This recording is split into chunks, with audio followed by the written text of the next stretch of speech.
동양 여자가 뭘 해라며 경멸하던 미군 대위가 위기에 빠지자 그의 몸을 입으로 빨아준 대한민국 707 특전사 중사 여군의 입술을 잊지 못하게 된 이야기입니다. 영상 시청하시기 이전에 구독과 좋아요 부탁드립니다. 저희에게 큰 힘이 됩니다. 평택의 주한미군 기지 캠프 험프리스의 공기는 팽팽한 긴장감으로 가득 차 있었다. 이은 아침부터 거대한 브리핑룸을 가득 메운 이들은 단순한 군인이 아니었다. 대한민국의 심장부에서 선발된 최정예 육군 특수전 사령부 제707특 수임무단 100호 부대 요원들과 태평양을 건너온 미군 특전단 그린벨의 소속 대원들이었다. 태그 그독수리 연합훈련. 명칭은 관례적이었으나 그 내용은 어느 때보다 실전에 가까웠다. 브리핑 룸 앞줄 꼿한 자세로 스크린을 응시하는 707의 하선우 중사는 흐트러짐 없는 모습 그 자체였다. 그녀는 707 내에서도 독종으로 불렸다.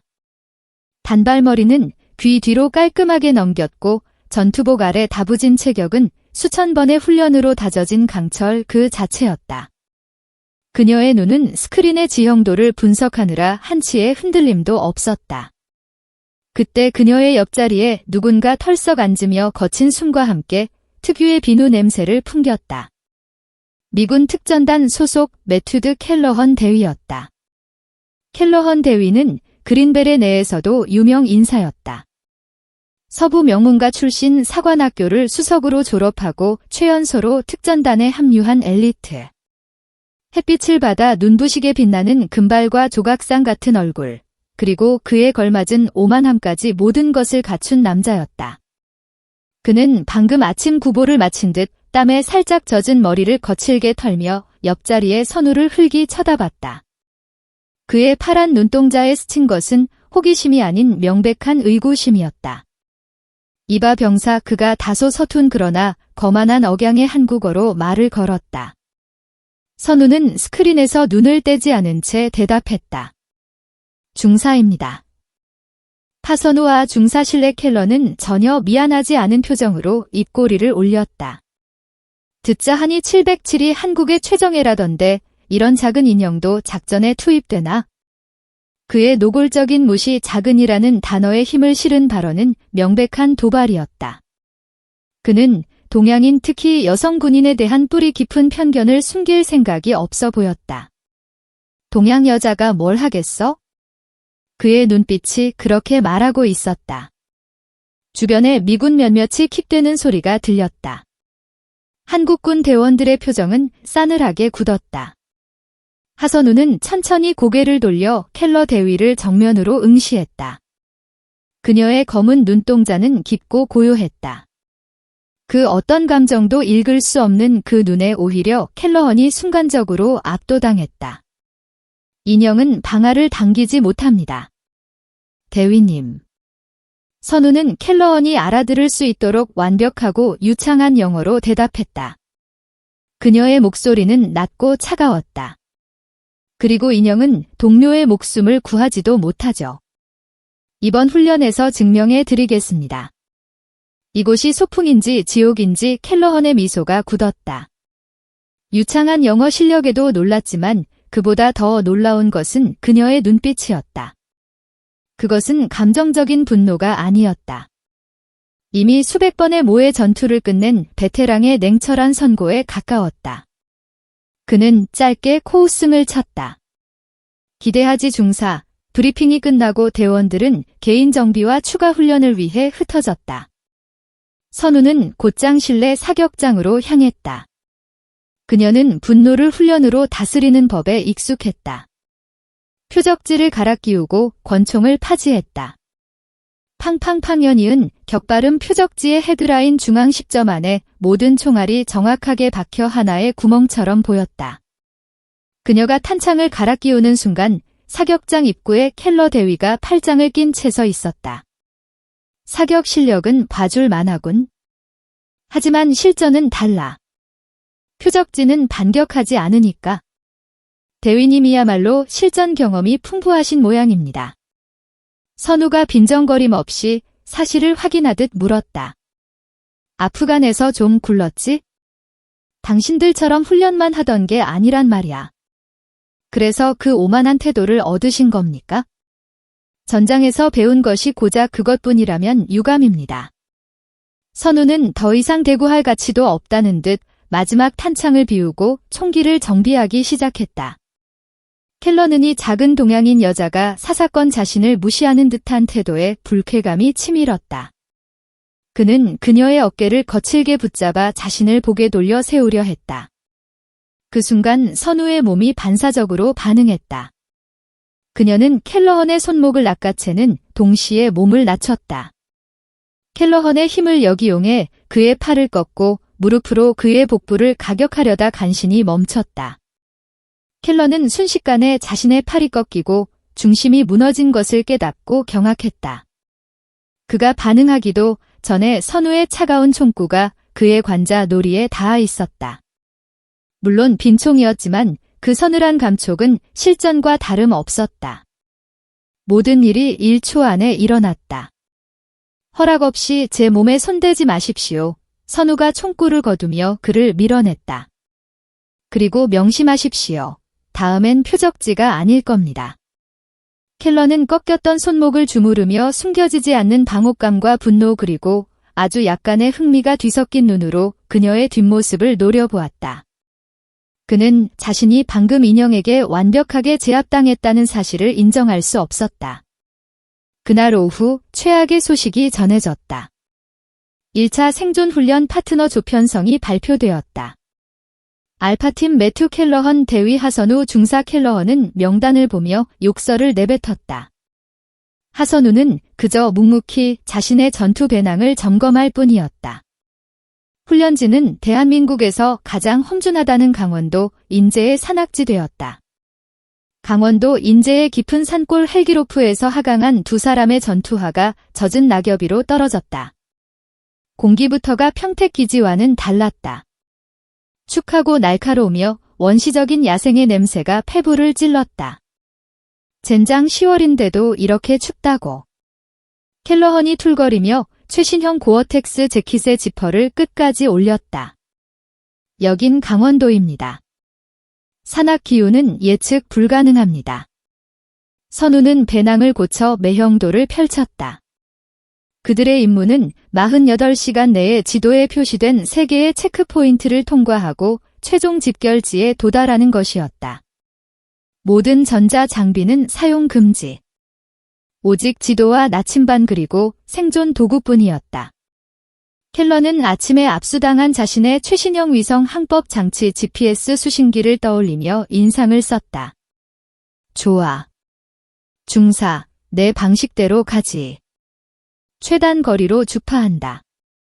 저기 보이는 능선을 넘어서 첫 번째 목표 지점으로 직행한다.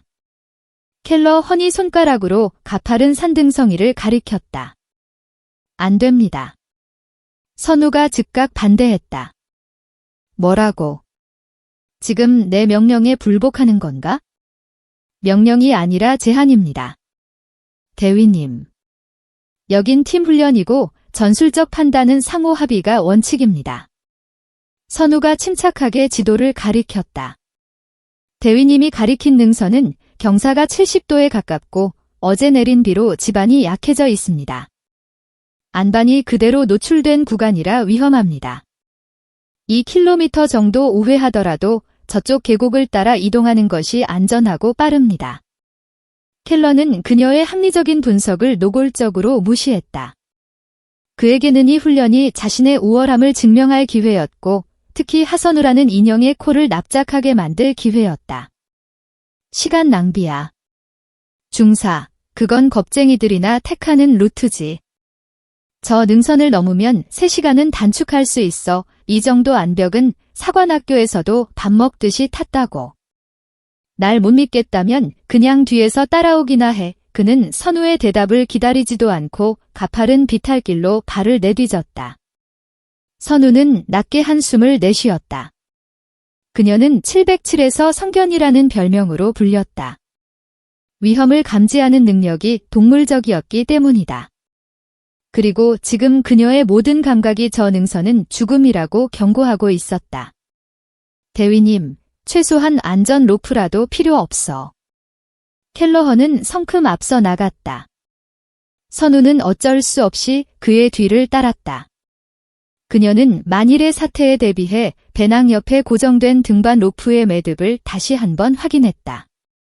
초반 30분은 괜찮았다. 켈러는 뛰어난 신체 능력을 바탕으로 거침없이 나아갔다. 하지만 고도가 높아질수록 선우의 경고는 현실이 되었다. 흙길은 사라지고 축한 이기가 낀 바위들이 앞을 가로막았다. 바람은 칼날처럼 변해 두 사람의 뺨을 때렸다. 젠장 끝이 없군. 켈러헌이 거친 숨을 몰아쉬며 위태로운 바위에 발을 디뎠다. 그때였다. 켈러헌이 디딘 바위가 굉음과 함께 무너져 내렸다. 대위님. 켈러는 중심을 잃고 아래로 미끄러졌다. 그는 반사적으로 손을 뻗었지만 손에 잡힌 것은 부서지는 흙떡뿐이었다. 그의 몸이 수십 미엠 절벽 아래로 추락하기 직전 강력한 힘이 그의 배낭 어깨끈을 잡아챘다. 선우였다. 그녀는 미끄러지는 켈러헌을 보고 몸을 날려 바위 틈에 자라난 소나무에 자신의 몸을 로프로 고정함과 동시에 켈러헌을 붙잡았다. 켈러헌의 육중한 체중과 군장의 무게가 더해져 선우의 팔이 부러질 듯한 고통을 호소했다. 젠장 켈러는 공중에 대롱대롱 매달린 채 자신을 붙잡고 있는 선우의 가느다란 팔뚝을 올려다 보았다. 손 반대편 바위 틈을 잡으십시오. 선우가 고함을 질렀다. 켈러는 간신히 정신을 차리고 반대편 바위를 붙잡았다.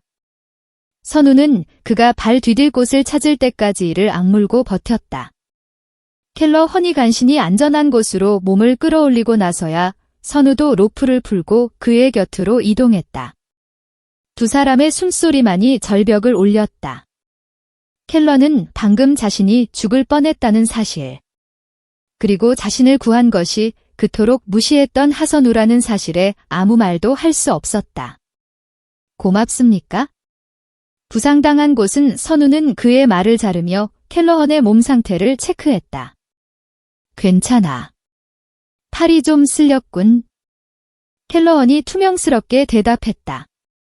창피함이 고마움보다 앞섰다. 이제 제 방식대로 가겠습니다. 선우가 단호하게 말했다. 이 능선은 포기하고 계곡으로 하산합니다. 더 이상 이해 있습니까? 켈러는 입술을 깨물었다.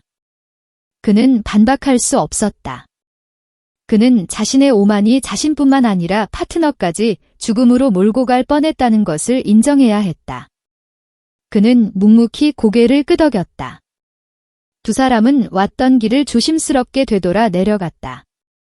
해가 기울기 시작하자 숲은 급격하게 어두워졌고 기온은 곤두박 질쳤다. 계곡에 도착했을 때쯤 켈러헌의 상태가 눈에 띄게 나빠졌다. 그는 아까 절벽에서 쓸린 상처보다 식은땀을 흘리며 다리를 조금씩 절기 시작했다. 잠깐 쉬었다가 켈러헌이 바위에 주저앉았다. 안 됩니다. 해가 지기 전에 야영지를 구축해야 합니다. 명령이야. 쉰다고 켈러헌이 신경질적으로 소리쳤다. 선우는 그의 상태를 살피기 위해 다가갔다. 그리고 그녀는 켈러헌의 전투복 바지 아랫단이 축축하게 젖어 있는 것을 발견했다. 단순한 물이 아니었다. 대위님, 바지 걷어 보십시오. 뭐? 별거 아니야. 아까 긁힌 선우는 그의 대답을 기다리지 않고 그의 전투복을 걷어 올렸다. 그리고 그녀의 얼굴이 굳어졌다. 켈러헌의 발목 부근 전투와 바로 위쪽에 선명한 두 개의 이빨 자국이 나 있었다. 상처 주변은 건붉게 부어오르기 시작했다. 이건 켈러헌의 얼굴이 하얗게 질렸다. 7.4입니다. 4입니다. 선우가 낮고 절망적인 목소리로 말했다. 아까 그 절벽 근처에서 물린 겁니다. 흥분한 상태라 모르셨던 겁니다. 7.4 물리면 7걸음을 채 걷기 전에 죽는다는 한반도 최악의 맹독사였다. 7.4, 그 이름이 주는 무게는 죽음 그 자체였다. 켈러헌의 파란 눈동자가 공포로 흔들렸다. 그는 아프간의 총탄도 피했지만이 작은 한반도의 파충류에게 목숨을 잃게 생겼다는 사실을 믿을 수 없었다.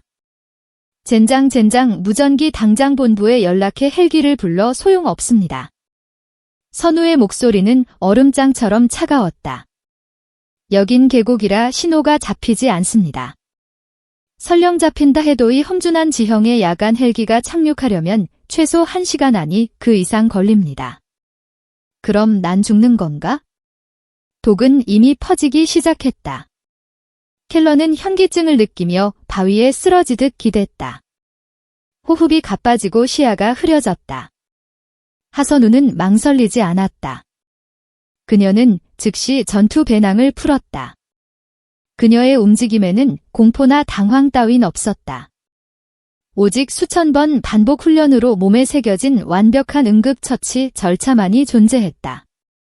대위님, 정신 차리십시오. 지금부터 제가 하는 말에만 집중하십시오. 선우는 먼저 켈러헌의 허벅지 윗부분을 압박대로 강하게 묶어 독이 심장으로 퍼지는 속도를 늦췄다. 그리고 그녀는 자신의 군용 대검을 꺼냈다. 뭐 하려는 거야? 켈러헌이 기겁했다. 상처를 열어야 합니다. 선우는 망설임 없이 불에 다른 대검 끝으로 7.4의 이빨 자국이 난 곳을 십자로 그었다. 고통에 찬 켈러헌의 비명이 계곡을 울렸지만 그녀는 눈 하나 깜빡하지 않았다. 건붉은 피가 독과 함께 솟구였다. 이제 어떻게 할 거지? 켈러헌이 가쁜 숨을 몰아쉬며 물었다. 그의 의식이 흐려지고 있었다. 선우는 대검을 내려놓았다. 그리고 그녀는 켈러헌의 피와 독으로 범벅이 된 상처에 망설임 없이 자신의 입을 가져다 댔다. 하중사 안 돼, 당신까지. 켈러헌은 그녀를 밀쳐내려 했지만 독기운의 팔다리가 마비되어 말을 듣지 않았다. 선우는 켈러헌의 상처에 입을 맞추고 힘껏 독을 빨아내기 시작했다. 쇠맛과 비릿한 독의 향이 그녀의 입안을 가득 채웠다. 그녀는 독을 빨아내고 뱉어내기를 수없이 반복했다. 켈러는 자신을 살리기 위해 자신의 피 묻은 상처에 입을 맞추고 있는 그녀의 모습을 흐릿한 시야로 바라보았다. 자신이 인형이라고 작은 동양 여자라고 무시했던 바로 그 여자가 자신의 목숨을 구하기 위해 망설임 없이 맹독을 입에 머금고 있었다. 그녀의 뺨은 땀과 흙으로 범벅이 되어 있었지만 켈러헌의 눈에는 그 어떤 여신보다도 성스럽게 보였다. 그는 완전히 의식을 잃기 직전 그녀를 향해 손을 뻗으며 속삭였다. 선우. 그것이 그가 기억하는 마지막이었다. 얼마나 시간이 흘렀을까? 켈러는 거친 헬기 프로펠러 소리와 함께 눈을 떴다. 그는 들것에 실려 헬기로 옮겨지고 있었다. 환자 의식 돌아왔습니다. 바이탈 안정권 진입. 의무병의 외침이 들렸다. 켈러는 고개를 돌렸다. 헬기 한쪽 구석 하선우가 담요를 뒤집어 쓴 채 창밖을 바라보고 있었다. 그녀의 입술은 퉁퉁 부어 있었고 입가는 피가 묻어 있었다.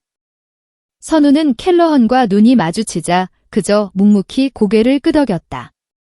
켈러헌은 국군 수도병원으로 이송되었다. 그는 기적적으로 목숨을 건졌다. 의사는 조금만 늦었거나 현장에서의 응급처치가 없었다면 심장마비로 사망했을 것이라고 했다. 켈러헌이 병실에서 회복 중이던 사흘째 하선우가 보고서 서류를 들고 병문안을 왔다. 그녀는 여전히 무표정한 얼굴로 경례를 붙였다. 몸은 좀 어떻습니까? 켈러는 침대에 기대앉아 며칠 동안 면도하지 못해 덥진 턱을 매만지며 그녀를 물끄러이 바라보았다. 왜 그랬지? 임무였습니다. 파트너의 생명을 확보하는 것 아니? 켈러헌이 고개를 저었다. 그건 임무가 아니었어. 당신도 위험해질 수 있었어. 당신 입안에 상처라도 있었다면 당신도 죽었을 거야. 그런데 왜 내가 당신에게 어떻게 했는지 잊었나? 난 당신을 알고 있습니다. 선우가 그의 말을 잘랐다. 대위님이 절 어떻게 생각했는지. 하지만 전장에서 아군은 둘뿐입니다. 당신과 나. 그리고 저는 제 아군을 포기하지 않습니다. 그것이 707의 제일 원칙입니다. 켈러는 말을 잃었다. 그의 오만함과 편견은 산산조각났다. 그는 자신의 목숨값이 자신이 그토록 경멸했던 인형의 희생이었다는 것을 깨달았다. 선우. 그가 그녀의 이름을 불렀다. 하선우 중사, 미안했어. 그리고 고마워. 당신은 내 생명의 은인이야. 선우는 대답 대신 가져온 보고서를 그의 침대 옆 탁자에 놓았다. 훈련 복귀가 결정되면 연락 주십시오. 이번엔 제로트대로 갑니다. 그녀는 짧게 경례하고 병실을 나갔다. 켈러는 그녀가 사라진 문을 한참 동안 바라보았다. 그의 심장이 독대 때문이 아니라 다른 이유로 이상하게 뛰고 있었다. 강철 같던 그의 마음에 하선우라는 여자의 강인남과 헌신이 깊은 낙인처럼 찍혀버렸다. 국군 수도병원 특실의 공기는 소독약 냄새 대신 켈러헌 대위의 깊은 고뇌로 채워져 있었다. 그는 창밖으로 보이는 가을 하늘을 멍하니 응시했다.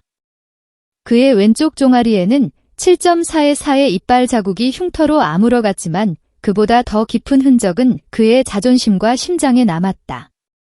매튜 켈러헌 서부의 명문가에서 태어나 사관학교를 수석으로 졸업하고 아프간의 모래 바람 속에서 실전을 겪으며 단 한 번도 자신의 능력을 의심해 본 적 없던 사내. 그런 그가 인형이라 멸시했던 작은 동양인 여군에게 목숨을 비쳤다.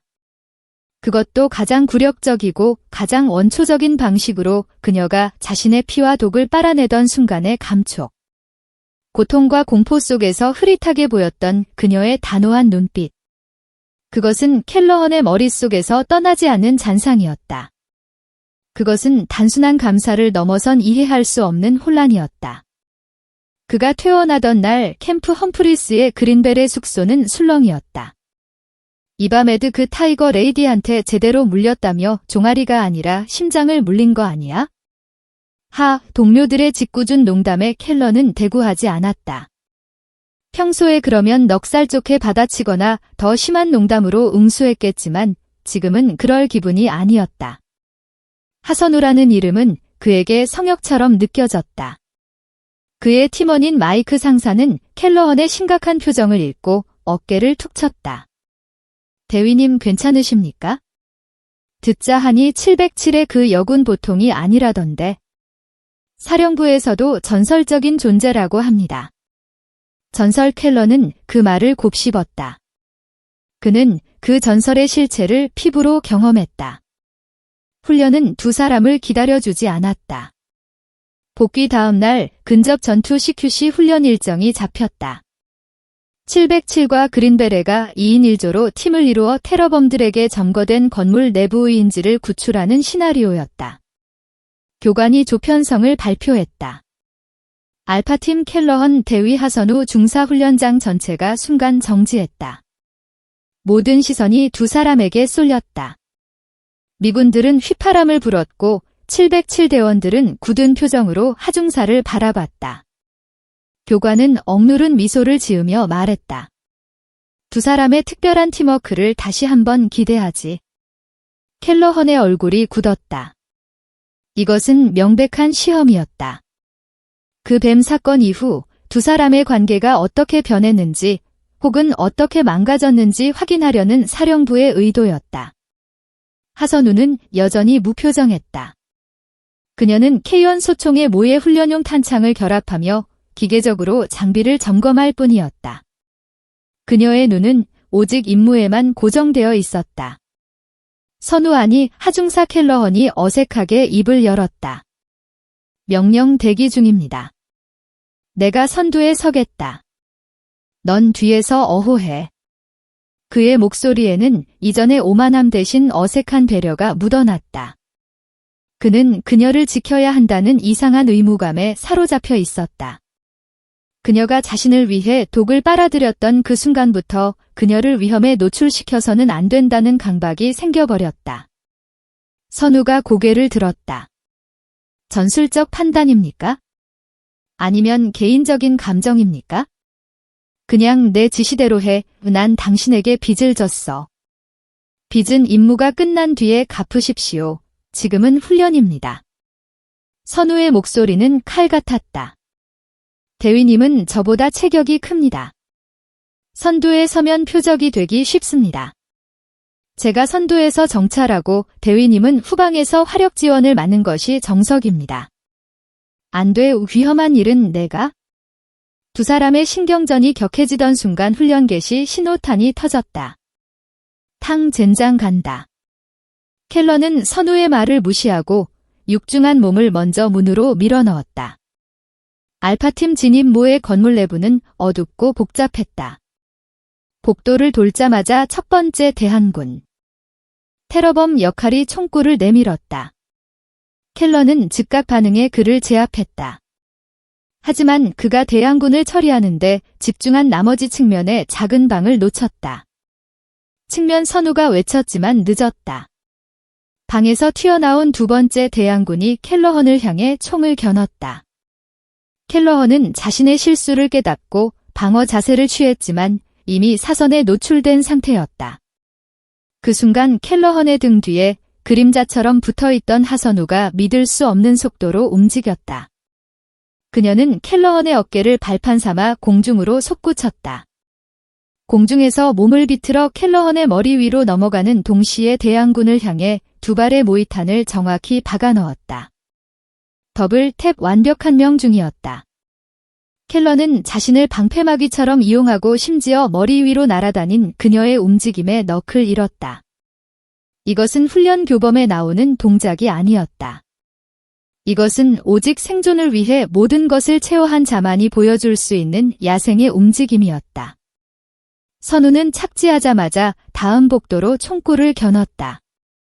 대위님 어머 켈러는 그제야 정신을 차리고 그녀의 뒤를 따랐다. 그의 심장이 미친 듯이 뛰었다. 내가 그녀를 보호하려 했다고? 저 여자를 두 사람은 마지막 인질이 잡혀있는 중앙홀에 도달했다. 4명의 대항군이 인질을 방패 삼아 버티고 있었다. 하중사, 내가 좌측으로 돌아 들어가겠다. 넌 정면에서 시선을 끌어. 불가능합니다. 시야가 막혀 있습니다.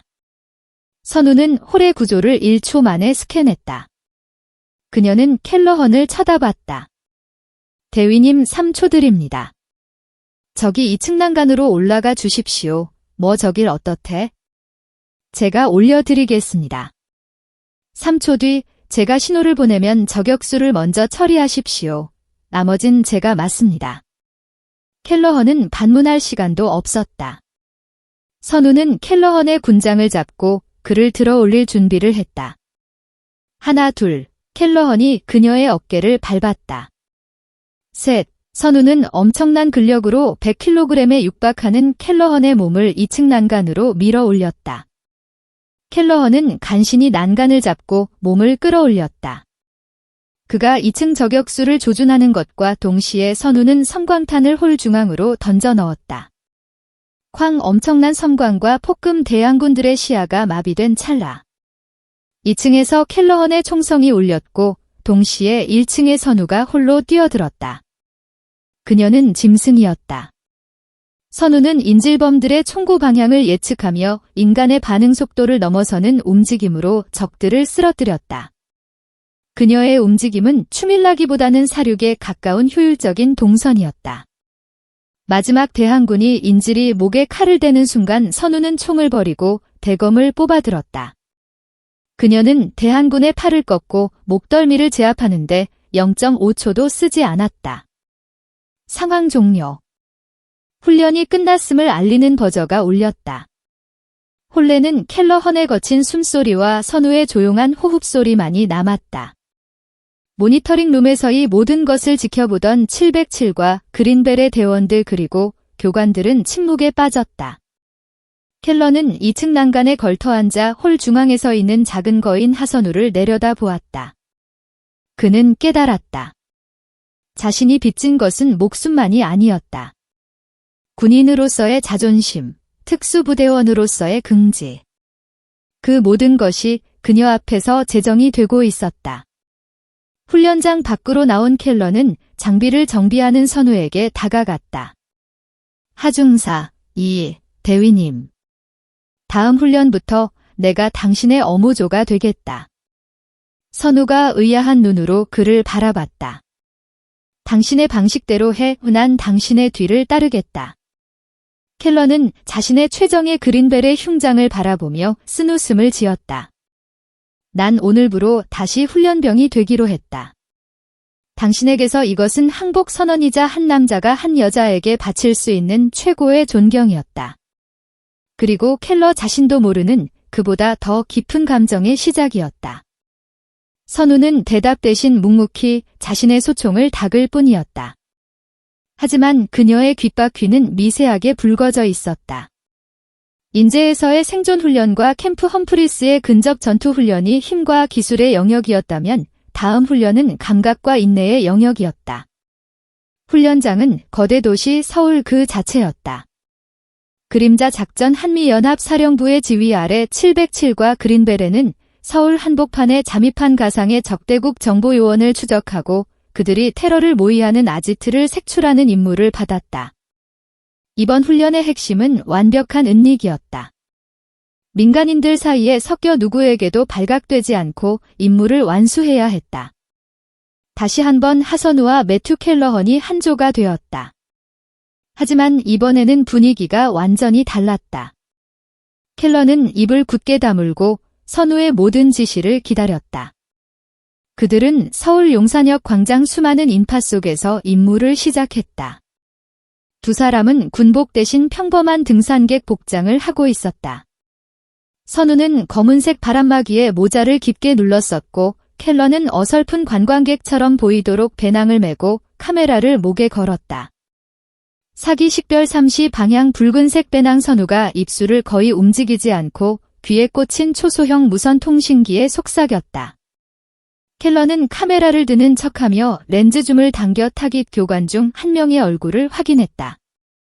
확인. 미행 시작. 그들의 미행은 숨막히는 긴장감의 연속이었다.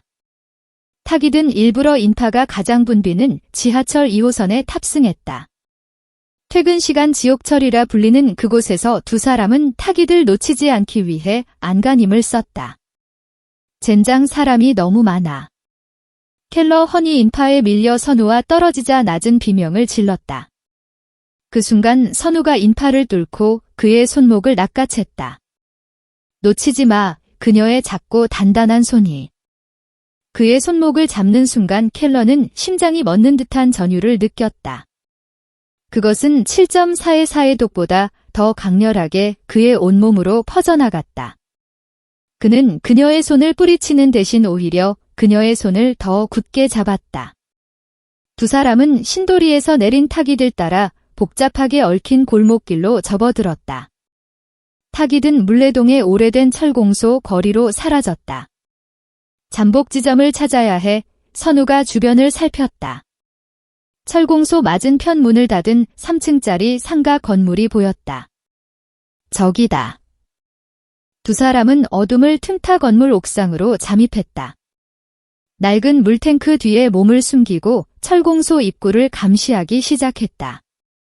밤이 깊어지자 10월의 서울 밤기는 칼날처럼 차가웠다. 시간이 흘렀다. 1시간, 2시간. 켈러는 추위에 몸을 떨기 시작했다. 그는 아프간의 사막 열기는 겪어봤지만 서울의 뼛속까지 파고드는 가을밤의 냉기는 처음이었다. 젠장 발에 감각이 없어지고 있어? 그때 선우가 자신의 배낭에서 작은 보훈병을 꺼내 그에게 건넸다. 마셔. 뭐야? 생각차. 707에서는 혹한기 훈련 때 이걸 마신다. 켈러는 뜨거운 생강차를 한 모금 마셨다. 알싸하고 매운 맛과 함께 따뜻한 기운이 식도를 타고 온몸으로 퍼졌다. 그는 문득 그녀가 이것을 자신을 위해 준비해왔다는 것을 깨달았다. 당신은 안 마셔. 난 괜찮아. 켈러는 보훈병을 그녀에게 내밀었다. 명령이야. 당신도 마셔. 파트너가 저체온증에 걸리는 건 사양이니까. 선우는 잠시 망설이다가 그가 마셨던 그 자리에 입을 대고 차를 한 모금 마셨다. 켈러는 어둠 속에서도 그녀의 입술이 보온병에 닿는 것을 똑똑히 보았다. 간접적인 입맞춤. 그의 얼굴이 화끈 달아올랐다. 새벽 3시. 드디어 철공소의 셔터가 다시 열렸다. 타깃과 함께 또 다른 인물들이 나타나 차량에 무언가를 싣기 시작했다. 움직인다. 아지트가 아니라 물품 거래 장소였어. 선우가 고성능 카메라로 그들의 모습을 촬영했다. 이제 어떻게 하지? 덮칠까? 아니, 더 큰 놈들을 잡아야 해. 저들이 어디로 가는지 따라간다. 두 사람은 옥상에서 내려와 일정한 거리를 두고 차량을 추적하기 시작했다. 차량은 강변북로를 달려 마포대교를 넘어 여의도 방향으로 향했다. 여의도 이 시간에 차량은 여의도 한강공원 주차장에 멈췄다. 그곳에는 검은색 세단 몇 대가 더 기다리고 있었다. 그들은 물품으로 보이는 가방을 교환했다. 하중사적이 6시 방향 저격수다. 켈러 HHE 목에 건 카메라의 망원 렌즈로 한강 다리 교각 위를 살폈다. 위험해. 이건 단순한 훈련이 아닐지도 몰라. 저들은 교관이 아닌 것 같아. 선우의 감각도 날카롭게 반응했다. 교관들은 실탄을 사용하지 않아. 하지만 저들의 자세는 실전이야. 그 순간 그들의 존재를 눈치챈 것일까? 교각 위의 저격수가 그들이 숨어있는 방향으로 총구를 돌렸다. 핑 두 사람의 바로 옆 공원 벤치에 총알이 박혔다. 실탄이었다. 젠장 피해. 켈러헌이 선우를 덮치듯 밀어 넘어뜨렸다. 타타탕. 검은 세단에서도 총알이 날아왔다. 상황은 훈련에서 실전으로 바뀌었다. 누군가 훈련 상황을 이용해 실제 무기 밀매를 하고 있었던 것이다. 하중사 괜찮아. 켈러헌이 자신의 몸으로 선우를 감싼 채 외쳤다. 비켜. 무거워. 선우는 그를 밀어내고 즉시 허리춤에 숨겨둔 권총을 꺼내들었다. 훈련용 모이탄이 아닌 실탄이 장전된 그녀의 개인 화기였다. 켈러헌 역시 자신의 권총을 뽑아들었다. 이거 완전 실전이잖아. 마음에 드는데 켈러헌의 눈이 매드라는 별명처럼 번뜩였다. 대위님 저격수. 제가 어무할 테니 저격수를 처리해. 어머, 저 총알 애유 속에서 어떻대? 선우는 대답 대신 주차장의 차량들 사이를 지그재그로 달리며 적들의 시선을 끌었다. 그녀의 움직임은 총알보다 빨랐다. 적들의 화력이 그녀에게 집중된 순간 켈러는 기회를 놓치지 않았다. 그는 가장 가까운 세단으로 굴러들어가 운전석 문을 방패 삼아 교각 위를 조준했다. 탕 켈러헌의 총알이 정확하게 저격수의 어깨를 꿰뚫었다. 저격수가 비명을 지르며 교각 아래로 떨어졌다. 나이스 샷. 선우가 외치며 남은 밀매범들을 향해 달려들었다. 이제는 근접전이었다. 707의 독사와 그린베레의 미친 개가 풀려났다. 두 사람은 완벽한 한 쌍의 포식자였다. 켈러헌이 육중한 힘으로 한 명을 제압하면 선우가 그 틈을 파고들어 두 명의 관절을 꺾었다. 불과 5분 만에 한강공원의 총성은 뭐다. 명예 무기 밀매범들이 두 사람의 발밑에 쓰러져 신음하고 있었다. 후 켈러헌이 거친 숨을 몰아쉬며 선우를 바라봤다. 그녀의 뺨에는 싸움 도중 짝 묻어 있었다. 당신 피 묻으니까 더 멋있는데? 선우는 그의 농담을 받아칠 여유도 없이 멀리서 다가오는 경찰 사이렌 소리를 들었다. 상황 종료. 지원 병력 접근 중 우리는 빠진다. 두 사람은 다시 어둠 속으로 서울의 그림자 속으로 사라졌다. 그들은 단순한 파트너가 아니었다. 생사를 함께 넘나든 피로 맹세한 전우가 되어가고 있었다. 그리고 켈러는 그 전우라는 단어에 담을 수 없는 뜨거운 감정이 자신의 심장을 채우고 있음을 인정할 수밖에 없었다. 그는 그녀의 곁에 있기 위해의 지옥 같은 훈련이 영원히 끝나지 않기를 바랐다. 그림자 작전에서 실제 무기 밀매 조직을 일망타진 하선우와 켈러는 영웅이 되었다. 하지만 두 사람은 포상 휴가 대신 마지막 종합훈련을 자원했다. 그들의 호흡은 이미 707과 그린베레를 통틀어 최고 수준에 도달해 있었고 사령부는 이 전설적인 듀오의 한계를 시험해보고 싶어 했다. 마지막 훈련의 무대는 서해의 전략적 요충지 덕적도였다. 시나리오는 최악이었다. 가상의 적 특수부대가 덕적도에 기습 상륙하여 섬의 통신기지를 장악하고 민간인들을 인질로 잡았다. 707과 그린벨의 연합팀은 해상과 공중으로 동시에 침투하여 적을 섬멸하고인지를 구출해야 했다. 하선우와 켈러헌이 속한 알파팀은 가장 위험한 임무를 맡았다. 주력 부대가 정면으로 양동 작전을 펼치는 동안 두 사람은 섬에 깎아지른 듯한 해안 절벽을 야간에 등반하여 적의 지휘소로 잠입해 수뇌부를 제거하는 임무였다. 치흑 같은 밤바다. 고무보트 IBS에서 내린 두 사람은 차가운 10월에 파도를 뚫고 절벽 아래에 도달했다. 50m에 달하는 수직 암벽이 그들 앞을 가로막았다. 내가 먼저 오른다. 확보되면 신호를 주지. 켈러헌이 등반 장비를 점검하며 말했다. 안 됩니다. 선우가 그를 막아섰다. 여긴 인제와 다릅니다. 바닷바람 때문에 바위가 연분을 먹으며 더 미끄럽습니다. 제가 리드합니다. 선우 제발. 이번만은 이건 배려의 문제가 아니라 생존의 문제입니다. 대위님. 선우는 더 이상 논쟁하지 않고 암벽의 첫 번째 하켄을 박았다. 그녀는 마치 거미처럼 미끄러운 바위를 한치에 망설임 없이 올랐다. 켈러는 그녀가 박아놓은 로프에 의지해 그녀의 뒤를 따랐다. 그의 심장은 적에 대한 두려움이 아니라 저 위에서 자신의 생명줄을 잡고 있는 그녀에 대한 경외심으로 뛰고 있었다. 그때 켈러헌이 발을 디딘 바위 조각이 부서지며 그의 몸이 허공에 매달렸다. 젠장. 그의 체중이 고스란히 선우에게 전달되었다. 선우는 절벽에 박은 하나의 하켄에 의지해 자신과 켈러헌의 무게를 버텨냈다. 그녀의 팔 근육이 비명을 질렀다. 매튜 발 뒤릴 곳을 찾아 그녀가 처음으로 그의 이름을 불렀다.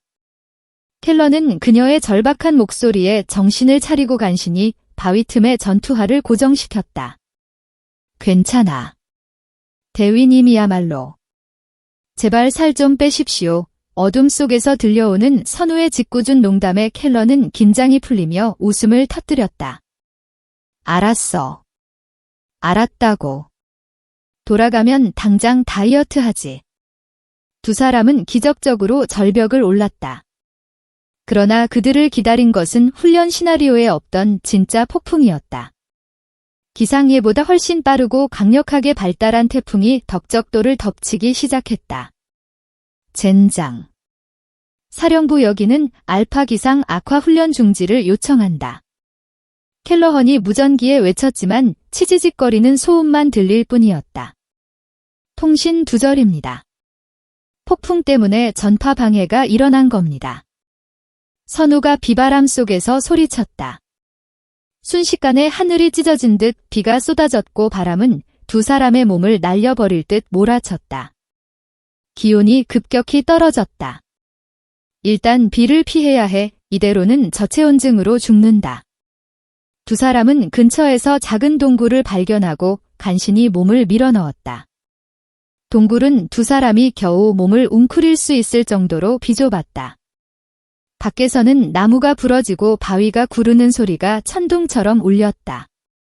완벽한 고립. 이것은 훈련이 아니었다. 다시 한번 두 사람은 인제 산속에서처럼 단둘이 생존의 위기에 내몰렸다. 두 사람은 젖은 전투복을 입은 채 서로의 체온의 의지에 떨고 있었다. 켈러는 자신의 재킷을 벗어 선우의 어깨에 덮어주려 했다. 하지마, 당신도 위험해. 난 괜찮아.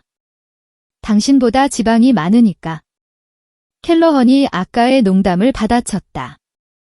선우는 희미하게 웃었다. 극한의 상황 속에서 두 사람 사이에는 그 어떤 긴장도 남아있지 않았다. 오직 서로에 대한 절대적인 신뢰뿐이었다. 얼마나 지났을까? 켈러헌이 떨리는 목소리로 입을 열었다. 선우, 왜 만약 우리가 여기서 살아나가지 못한다면 꼭 해야 할 말이 있어. 선우는 대답 대신 그를 바라봤다. 어둠 속에서 켈러헌의 파란 눈동자가 형하게 빛나고 있었다. 난 당신을 처음 만났을 때 당신을 무시했어. 내가 가진 모든 편견으로 당신을 판단했지. 난 내가 세상에서 가장 강한 남자인 줄 알았어. 하지만 난 틀렸어. 당신은 내가 아는 그 어떤 군인보다 강해. 그리고 내가 아는 그 어떤 여자보다 아름다워. 선우의 심장이 세차게 뛰기 시작했다. 그것은 추위 때문이 아니었다. 당신이 내 독을 빨아들였을 때 난 다시 태어난 기분이었어. 당신이 내 머리 위를 날아다니며 적을 제압했을 때 난 당신을 경배했어. 그리고 서울의 밤거리에서 당신 손을 잡았을 때 난 사랑에 빠졌어. 폭풍 소리가 두 사람의 고백을 집어 삼킬 듯 울부짖었다. 하선우 중사 켈러헌이 그녀의 젖은 뺨을 감쌌다. 그의 손은 불덩이처럼 뜨거웠다. 난 당신 없이는 이 동굴 밖으로 나갈 생각이 없어. 당신이 내 세상의 전부야. 선우는 떨리는 숨을 내쉬었다. 그녀는 평생을 707의 독사로 감정을 죽이고 살아왔다. 하지만 지금 이 순간 그녀의 심장을 올가매던 강철 같은 규율이 그의 고백 앞에 녹아내리고 있었다. 그녀는 대답 대신 몸을 일으켜 그의 입술에 자신의 입술을 포겠다. 그것은 7.4의 4의 독을 빨아내던 그 원초적인 입맞춤과는 달랐다. 차갑게 젖었지만 그 어떤 불길보다 뜨거운 키스였다. 폭풍의 울부짖음도 죽음의 공포도 두 사람의 격정적인 입맞춤을 막을 순 없었다. 두 사람은 좁은 동굴 안에서 서로를 부서져라 깨안았다. 이것은 단순한 남녀의 사랑이 아니었다. 전장에서 피어난 생과 사를 함께 넘나든 두 전사가 서로의 영혼을 확인하는 의식이었다. 밤새 폭풍이 몰아쳤다. 그리고 기적처럼 아침이 밝아왔다. 폭풍이 지나간 하늘은 거짓말처럼 맑았다. 동굴 밖으로 나온 두 사람은 엉망이 된 서로의 모습을 보며 웃음을 터뜨렸다. 그들은 살아남았다. 그리고 새로운 세상을 얻었다. 이제 어떡할 거지? 켈러헌이 그녀의 손을 잡으며 물었다. 일단 훈련에 복귀해야지. 교관님들 우리 때문에 난리 났을걸. 선우가 장난스럽게 웃었다. 아니, 그거 말고 우리? 선우는 잡힌 손을 내려다 보았다. 그리고 그녀는 그의 손을 더 꽉 잡았다. 나는 내 파트너를 절대 포기하지 않아. 그것은 그녀가 할 수 있는 최고의 대답이었다. 두 사람은 폐허가 된 섬을 걸어 나오며 지옥 같은 훈련의 끝에서 마침내 서로라는 천국을 찾았다. 그들의 진짜 이야기는 이제부터 시작이었다. 덕적도에서의 폭풍은 단순한 기상 이변이 아니었다. 그것은 두 전사의 세계를 뒤흔든 거대한 분기점이었다.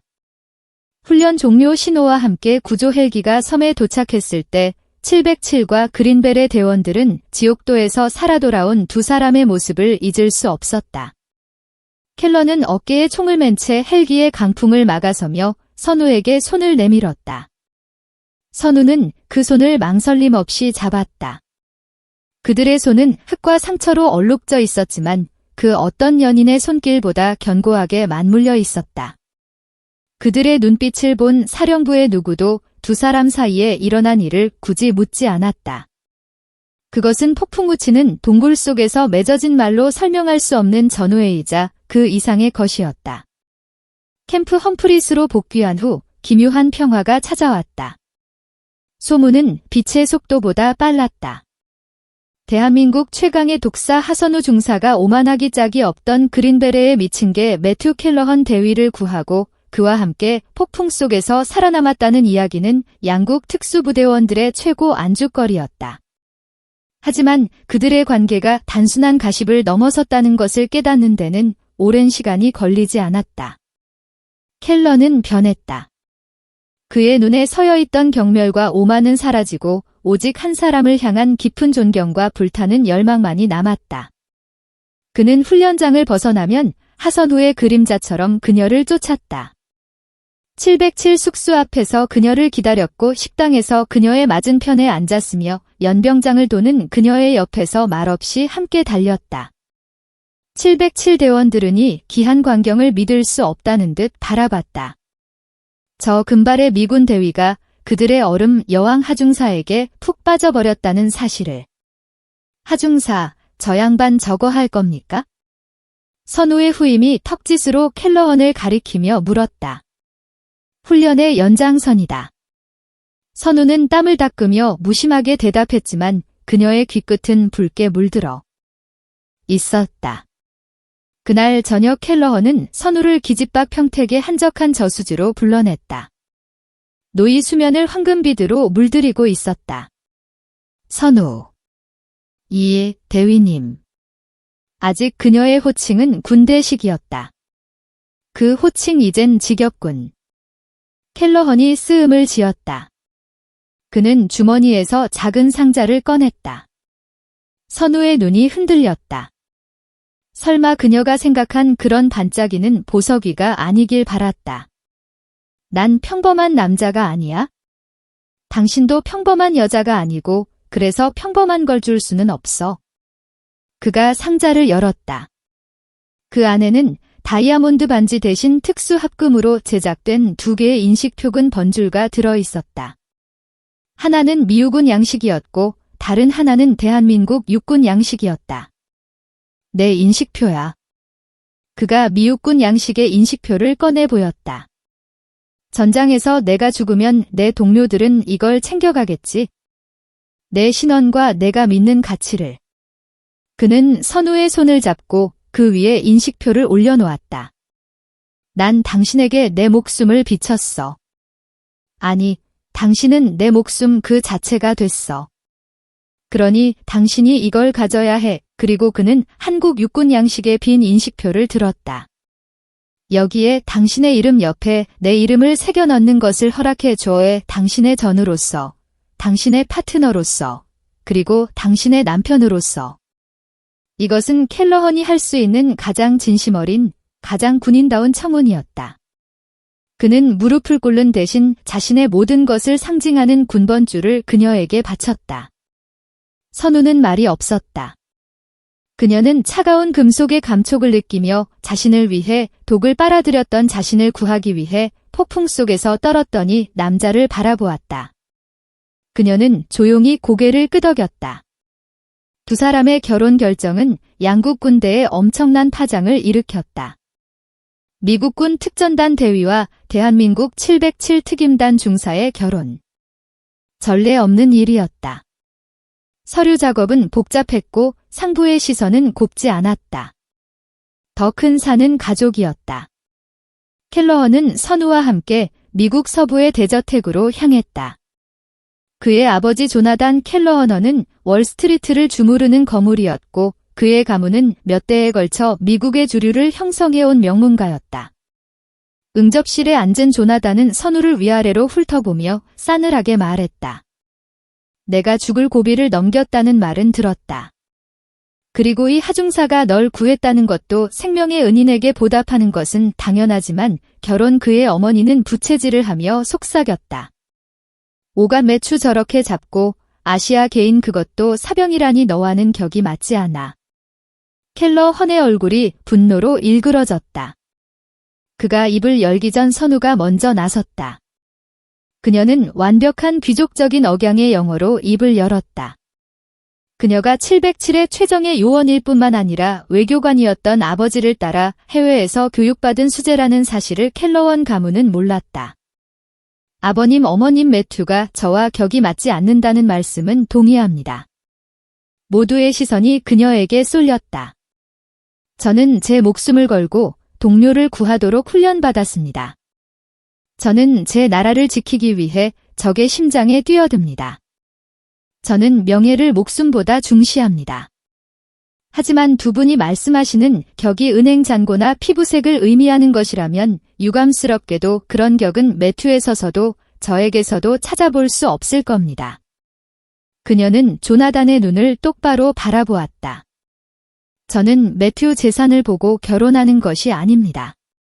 저는 폭풍 속에서 저를 지키기 위해 자신의 재킷을 벗어주던 그의 헌신을 보고 결혼하는 겁니다. 저는 저의 오만함을 사고할 줄 아는 그의 용기를 보고 결혼하는 겁니다. 그리고 저는 제 뒤를 믿고 맡길 수 있는 전우와 결혼하는 겁니다. 두 분께서 이해하지 못하시는 격입니다. 조나단 켈러는 입을 다물었다. 그는 수많은 협상 테이블에서 상대를 압도해왔지만이 작은 동양인 여군의 눈빛 앞에서는 그 어떤 말도 할 수 없었다. 다음은 선우의 가족이었다. 강원도 화천, 비무장지대 DMZ가 멀지 않은 작은 군인 아파트. 선우의 아버지 하중령은 평생을 전방에서 보낸 무뚝뚝하고 강직한 직업 군인이었다. 그는 금발의 미군 대위가 자신의 딸과 함께 절을 올리자 표정 하나 바꾸지 않고 차를 따랐다. 자네가 내 딸의 목숨을 여러 번 위태롭게 만든 그 미군인가? 그렇습니다. 아버님. 그리고 아버님의 따님이 제 목숨을 구했습니다. 켈러는 서툴지만 진심을 다해 준비한 한국어로 대답했다. 특전사라지. 미군 특전사, 겉만 번지르한 쇼맨들은 아닌가 걱정이군. 하중령의 눈빛은 켈러헌의 계급장 넘어 그의 본질을 꿰뚫어보는 듯했다. 아빠 선우가 나섰다. 이 사람은 선우 켈러헌이 그녀를 막았다. 그는 자리에서 일어나 하중령 앞에 섰다. 그리고 그는 자신의 그린 베레가 박힌 전투복 상의를 벗었다. 그의 팔과 가슴에는 아프간에서 얻은 흉터와 최근의 훈련에서 생긴 상처들이 고스란히 드러났다. 아버님, 저는 아버님께서 평생을 지켜오신 이 땅의 평화에 대해 아는 것이 없습니다. 저는 아버님께서 딸에게 가르치신 명예가 얼마나 무거운지 감히 가늠할 수 없습니다. 그는 자신의 종아리에 남은 흉악의 앞문 7.44 자국을 가리켰다. 하지만 이것 하나는 압니다. 저는 이 흉터를 볼 때마다 저의 오만함을 기억할 겁니다. 그리고 이 흉터를 덮어준 아버님의 따님의 희생을 기억할 겁니다. 저는 쇼맨이 아닙니다. 저는 아버님의 딸을 사랑하는 한 명의 군인입니다. 그리고 평생 그녀의 뒤를 지키는 방패가 될 것을 맹세합니다. 하중령은 오랫동안 켈러헌의 눈을 바라보았다. 그는 말없이 일어나 자신의 방으로 들어가더니 낡은 액자 하나를 들고 나왔다. 빛바랜 흑백 사진 속 젊은 한국군과 미군이 어깨 동무를 하고 웃고 있었다. 625대 우리 아버지를 구해준 미군이라네. 이름도 모르지? 하중령이 켈러헌의 어깨를 툭 쳤다. 우리는 이미 빚을 진 사이야. 내 딸 울리지 말게. 그것은 허락이었다. 두 사람의 결혼식은 그들다웠다. 장소는 판문점 공동경비구역 JSA에 돌아오지 않는 다리가 바라보이는 캠프 보니파스 내 작은 성당이었다. 하객은 700 호부대 대원들과 그린벨의 대원들 뿐이었다.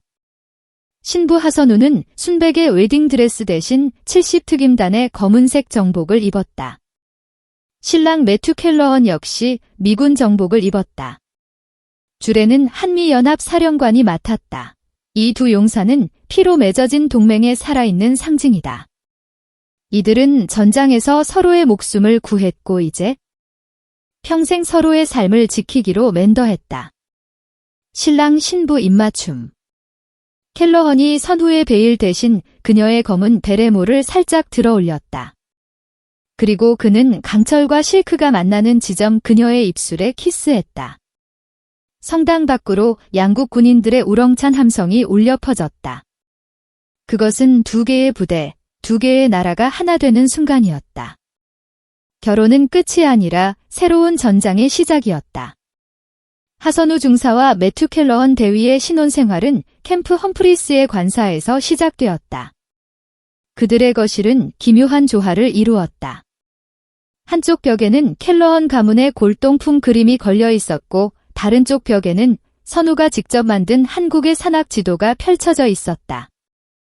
커피 테이블 위에는 매튜 최신 전술 교범과 선우의 암호해독 서적이 나란히 놓여 있었다. 그들은 군인이었고 부부였다.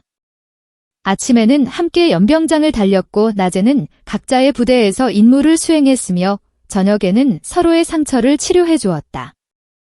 매튜 당신 어깨 탈골됐잖아. 훈련 좀 작작해. 선우 당신 손목 이건 뭐야? 또 대검 훈련에서 무리했군. 그들의 사랑은 달콤한 속삭임이 아니라 서로의 전투복에 묻은 화약 냄새를 맡아주고 굳은 살박인 손을 마사지해주는 거친 위로였다. 변화는 예상치 못한 순간에 찾아왔다. 선우는 최근 들어 몸이 이상함을 느꼈다. 평소라면 20km 완전 군장 구보쯤은 숨 하나 거칠러지지 않았을 그녀가 절반도 못 가서 현기증을 느꼈다. 타격 훈련에서는 미세하게 손이 떨려 10점 만점을 놓쳤다. 그녀의 동물적인 선견이 무뎌지고 있었다.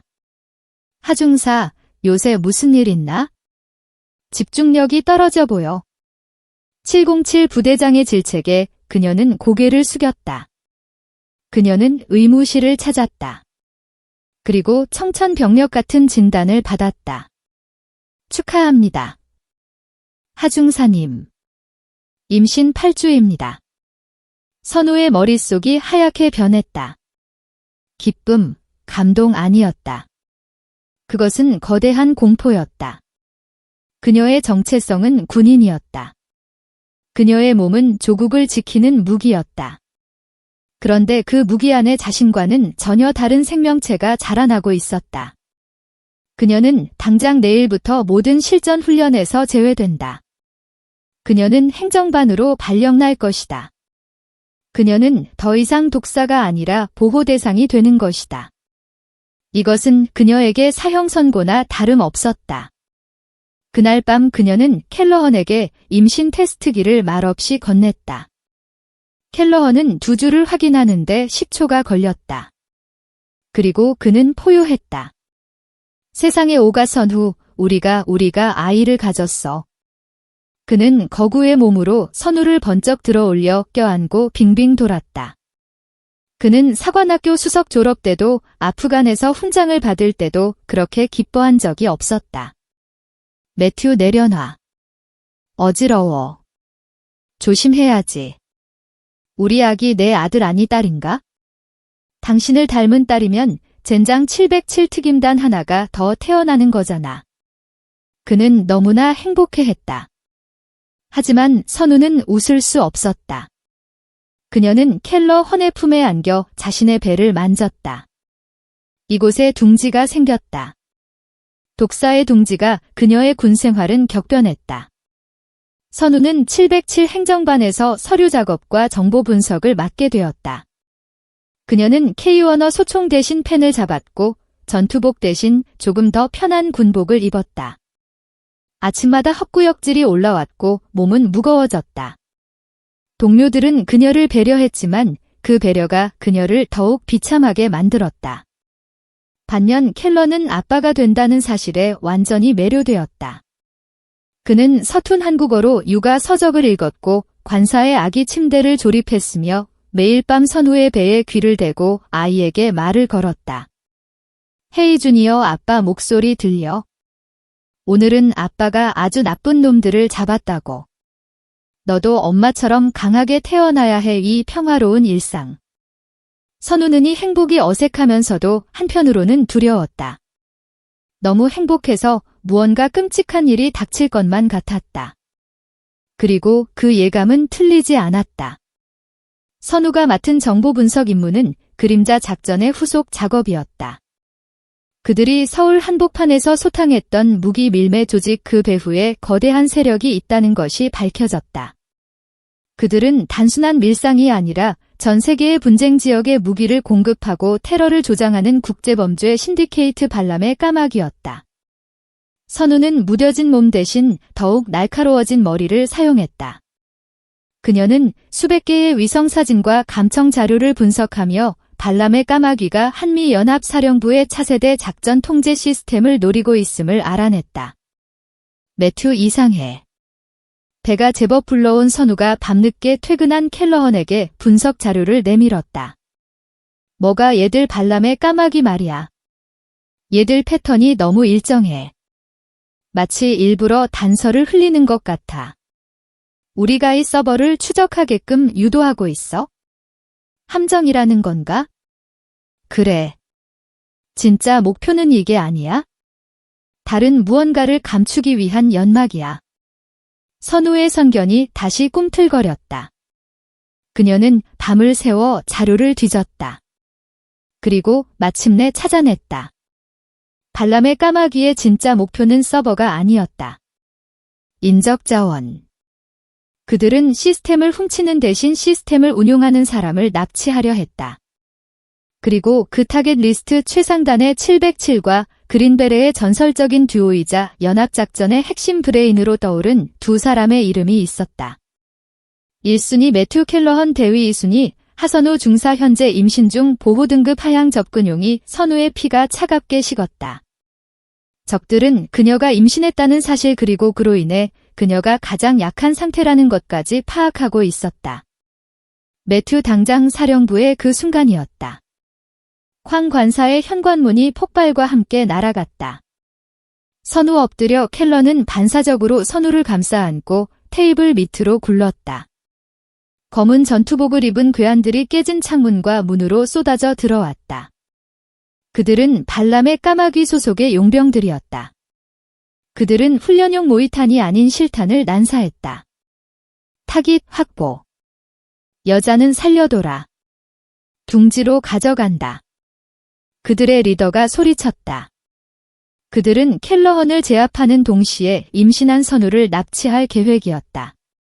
선우 방으로. 어서. 켈러헌이 권총을 뽑아들며 응사했다. 하지만 선우는 도망치지 않았다. 그녀는 임신 7개월에 무거운 몸을 이끌고 벽에 걸어두었던 자신의 대검을 집어들었다. 내 둥지에 함부로 손대지 마. 그녀의 눈이 다시 독사의 그것으로 변했다. 용병 하나가 그녀를 약보고 달려들었다. 임산부 주제의 선우는 피하지 않았다. 그녀는 상대의 손목을 꺾는 대신 자신의 배를 보호하는 방어 자세를 취하며 상대의 무게 중심을 역이용해 그를 넘어뜨렸다. 그리고 망설임 없이 그의 어깨에 대검을 박아 넣었다. 크악. 선우 켈러헌이 다른 2명을 상대하며 경악했다. 매튜 켈러헌이 한 명을 쓰러뜨린 순간 다른 한 명이 그의 등 뒤에서 총을 겨눴다. 선우는 테이블 위에 있던 켈러헌의 육아 서적을 집어들어 용병의 얼굴에 힘껏 집어던졌다. 뭐야 이건? 용병이 잠시 주춤한 사이 켈러헌이 몸을 돌려 그를 제압했다. 빌어먹을 태교 서적으로 사람을 잡을 줄이야? 켈러헌이 외쳤다. 그때 마지막 용병이 쓰러진 동료. 찢었다. 켈러는 고통 속에서도 미소를 지었다. 걱정 마. 방패가 되겠다고 했잖아. 그는 쓰러지지 않았다. 그는 부상당한 어깨로 용병에게 돌진해 그를 창밖으로 밀어 던져버렸다. 쿵. 모든 것이 끝났다.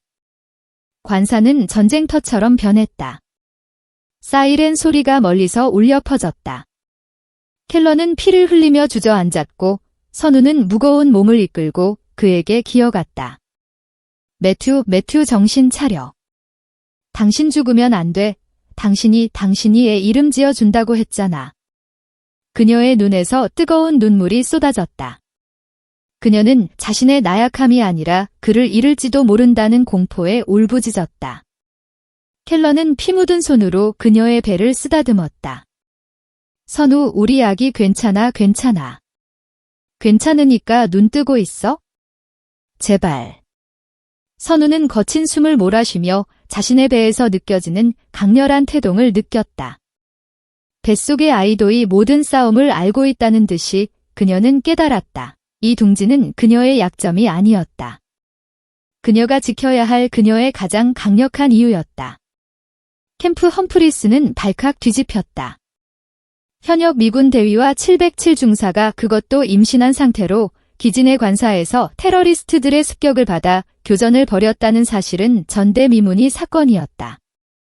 발람의 까마귀는 그림자 속에 숨어있던 적이 아니라 심장부까지 칼을 들이는 실존하는 위협임이 증명되었다. 매튜 켈러헌 대위는 즉시 국군 수도 병원으로 이송되어 어깨의 총알을 제거하는 대수를 받았다. 다행히 생명에는 지장이 없었지만 신경계가 손상되어 최소 몇 달은 오은팔을 제대로 쓰기 힘들 것이라는 진단이 나왔다. 하선우 중사는 충격으로 인한 조산의 위험 때문에 병원 특별병동에 입원했다. 그녀는 육체적으로는 다치지 않았지만 정신적으로는 무너져 내렸다. 그녀의 남편이 그녀와 그녀의 아이를 지키려다 불구가 될 뻔했다. 발람의 까마귀라는 적들은 그녀가 가장 소중하게 생각하는 것을 정확히 노렸다. 매튜 미안해. 나 때문에. 휠체어를 탄 선우가 붕대를 감은 켈러헌의 병실을 찾아와 속삭였다. 무슨 소리야? 켈러헌은 왼손으로 그녀의 손을 힘겹게 잡았다. 당신과 주니어를 지킨 건 내군 생활 최고의 훈장이야. 그의 미소에도 불구하고 두 사람의 세계에는 어두운 그림자가 드리워졌다. 적들은 아직 사라지지 않았다. 그들은 다시 돌아올 것이다. 한미연합사령부는 두 사람을 보호하기 위해 급단의 조치를 취했다. 켈러헌은 치료를 명목으로 선우는 출산을 명목으로 공식적인 보호 휴직에 들어갔다. 그들은 평택기지를 떠나 대한민국에서 가장 안전하고 보안이 철저한 곳으로 옮겨졌다. 그곳은 강원도 산맥 깊숙한 곳에 위치한 707 특임단의 비밀 안전 가옥이었다. 외부에는 평범한 산장처럼 보였지만 벽은 방탄 처리가 되어 있었고 모든 통신은 군사위성을 통해 암호화되었으며 외곽은 선후의 707 후배들이 24시간 철통같이 경비했다. 겨울이 깊어졌다. 강원도의 산은 눈으로 뒤덮였다. 선우의 배는 이제 금방이라도 터질 듯이 불렀다. 출산 예정일이 다가오고 있었다.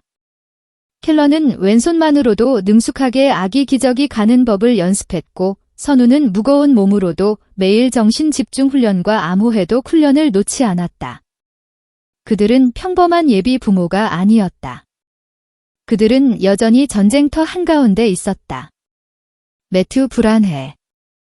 예정일을 사흘 앞둔 밤 선우가 창밖의 눈보라를 보며 말했다. 내가 있잖아, 선우. 그리고 여기는 대한민국에서 가장 안전해. 707 동료들이 밖에 깔려 있다고. 아니, 그게 아니야.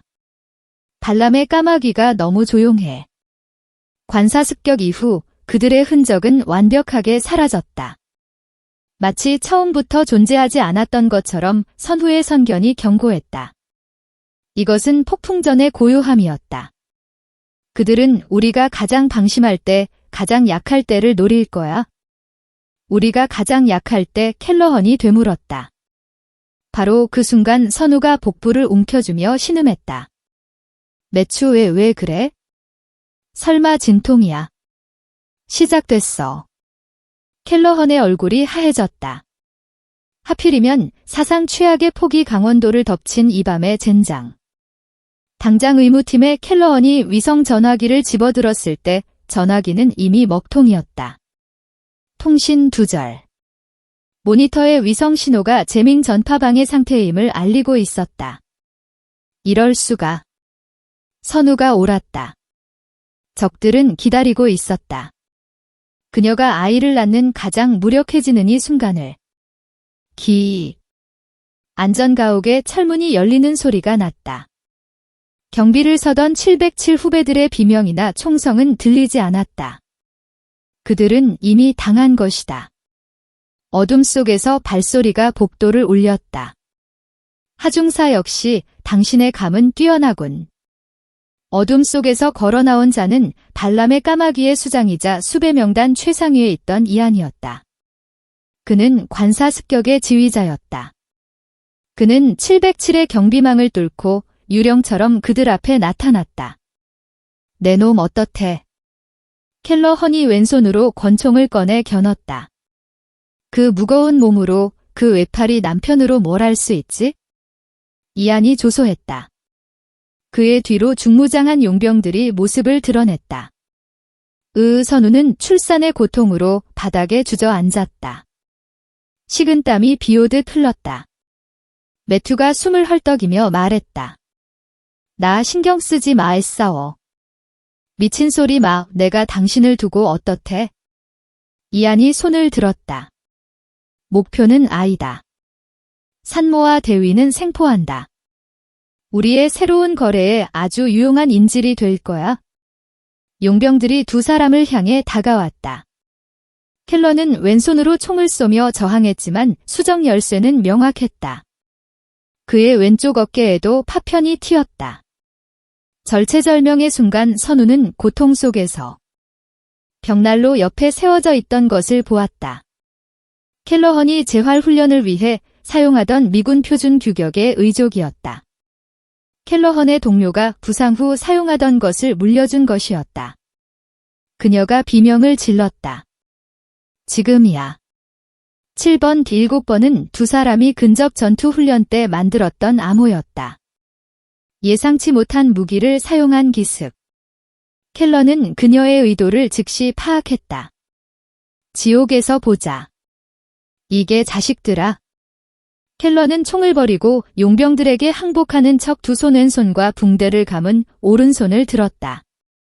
이안이 방심하고 그에게 다가오는 순간 켈러는 발로 바닥에 의족을 걷어차 공중으로 띄웠다. 그는 날아오른 의족을 왼손으로 낚아채 이안의 관자놀이를 향해 전력을 다해 휘둘렀다. 퍽 둔탁한 소리와 함께 이안이 쓰러졌다. 용병들이 당황한 틈을 타 켈러는 의족을 방패 삼아 그들에게 돌진했다. 그는 미친 개였다. 부상당했지만 그는 여전히 그린 베레의 전설이었다. 크아! 그가 두 명의 용병을 상대하며 처절한 사투를 벌이는 동안 선우는 마지막 용병과 마주했다. 용병은 선우의 배를 보며 비웃었다.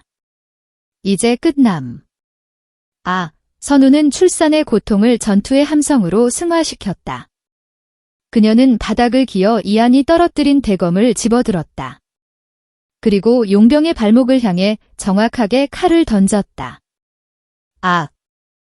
용병이 균형을 잃고 넘어졌다. 바로 그때 문이 다시 열렸다. 하중사님 폭소를 뚫고 통신 두절을 이상하게 여긴 707 지원팀이 도착한 것이다. 모든 것이 끝났다. 고요함이 찾아왔다. 켈러는 피투성이가 된 채 선우에게 기어왔다. 선우 괜찮아. 매튜나 아기가 그녀의 비명 아기가 나오고 있어? 전투는 끝났지만 가장 중요한 생존이 남아있었다. 의무병도 의사도 없었다. 오직 켈러헌과 방금 도착한 707 후임들 뿐이었다. 젠장 의무병 빨리 하중사님 힘 주십시오. 켈러는 피 흘리는 몸을 이끌고 그녀의 손을 잡았다. 선우 할 수 있어? 당신은 707이잖아. 이겨내. 날 위해서. 우리 아기를 위해서. 선우는 마지막 남은 힘을 쥐어짰다. 그녀는 평생의 훈련으로 다져진 모든 근육과 정신력을 하나의 순간에 쏟아부었다. 으아. 그녀의 처절한 비명 끝에 마침내 응해. 응해. 폭소리 그친 강원도의 새벽 치흑 같은 어둠을 뚫고 새로운 생명의 울음소리가 안전가옥을 가득 채웠다. 707 대원들은 경례를 붙였다. 켈러는 눈물을 흘리며 핏물과 땀으로 범벅이 된 선우의 이마에 입을 맞췄다. 해냈어. 선우. 당신이 해냈어. 선우는 탈진한 와중에도 갓 태어난 아이를 품에 안고 속삭였다. 안녕 아가. 환영한다. 이 지옥 같은 아름다운 세상에. 그것은 가장 길었던 밤의 끝이자 두 전사의 삶에 찾아온 가장 눈부신 여명이었다. 그들은 딸을 하늘이라고 이름지었다. 하선우와 매튜를 따서 그리고 그들의 사랑이 하늘처럼 영원하기를 바라며 강원도 비밀 안전가옥을 울렸던 핏빛 전투와 경이로운 울음소리. 그 지옥과 천국을 오간 밤이 지나고 가장 밝고 실린 겨울 아침이 밝았다. 하선우 중사와 매튜 켈러헌 대위 그리고 그들의 딸 하늘은 대한민국 육군 항공작전 사령부의 의무 후송 헬기 메디온에 의해 국군 수도 병원으로 긴급 이송되었다. 병원은 이미 두 사람을 맞이할 준비가 끝나 있었다. 단순한 군인이 아니었다. 그들은 발람의 까마귀라는 국제 테러 조직의 표적이 된 핵심 인물들이었고, 이제는 한미동맹의 상징적인 가족이 되었다. 그들이 머무는 병동은 707과 미군 헌병대가 이중으로 경비를 써는 병원 내의 작은 요새가 되었다. 선우는 산구와 전투의 탈진으로 꼬박 이틀을 잠만 잤다. 그녀가 눈을 떴을 때 가장 먼저 보인 것은 소독약 냄새가 밴 천장이 아니라 자신의 팔에 안겨 잠든 작고 붉은 생명체였다. 바늘 그녀는 조심스럽게 아이의 뺨을 쓰다듬었다. 평생 방아와 대검만을 잡아왔던 그녀의 손 굳은 살이 박이고 상처투성인 그 손이 이토록 연약한 것을 만지는 것이 어색하고도 경이로웠다. 그녀는 아이의 미세한 숨결을 느끼며 자신이 엄마가 되었다는 실감을 천천히 받아들였다. 드디어 일어났군 독사, 익숙한 목소리. 켈러의 왼팔만 쓸 수 있는 휠체어를 직접 밀며 병실로 들어왔다. 그의 오른쪽 어깨는 복잡한 붕대로 감겨 있었지만 그의 파란 눈동자는 그 어느 때보다 생기로 빛나고 있었다. 매튜 당신 모문이 정도 상처는 당신이랑 한강공원에서 구를 때도 입었어. 걱정 마. 그는 휠체어를 침대 옆에 세우고 왼손으로 선우의 머리를 서툴게 쓰다듬었다. 고생했어. 선우 정말 고생했어. 두 사람은 말이 없었다. 그들은 그저 자신들의 피와 희생으로 지켜낸 작은 생명체를 함께 바라보았다. 그때까지 그들의 세계는 임무와 생존뿐이었다. 하지만 이제 그들에게는 보호라는 그 두 가지보다 훨씬 더 무겁고 성스러운 임무가 주어졌다. 그 평화는 그러나 군인에게는 사치였다. 며칠 후 두 사람의 병실에 한미양국의 장성들이 찾아왔다. 707 특임단과 주한미 특 수전 사령관이었다. 두 사람의 공적은 이루 말할 수 없네. 특임단장이 엄숙하게 말했다. 자네들은 발람의 까마귀의 핵심 조직원들을 생포했고 그들의 계획을 저지했어. 특히 하중사 자네는 출산의 고통 속에서도 적의 수장이안을 제압하는데 결정적인 역할을 했네. 미군 사령관이 말을 이었다. 켈러헌 대위 자네의 용기는 그린베레의 귀감일세. 자네의 부상은 사령부가 끝까지 책임질 걸세. 하지만 자네들은 이제 단순한 군인이 아니야. 표적이지. 발람의 까마의 수장 이하는 생포되었지만 그는 입을 열지 않았다. 그는 감옥에서 켈러헌과 선우를 향한 증오를 불태우고 있었다.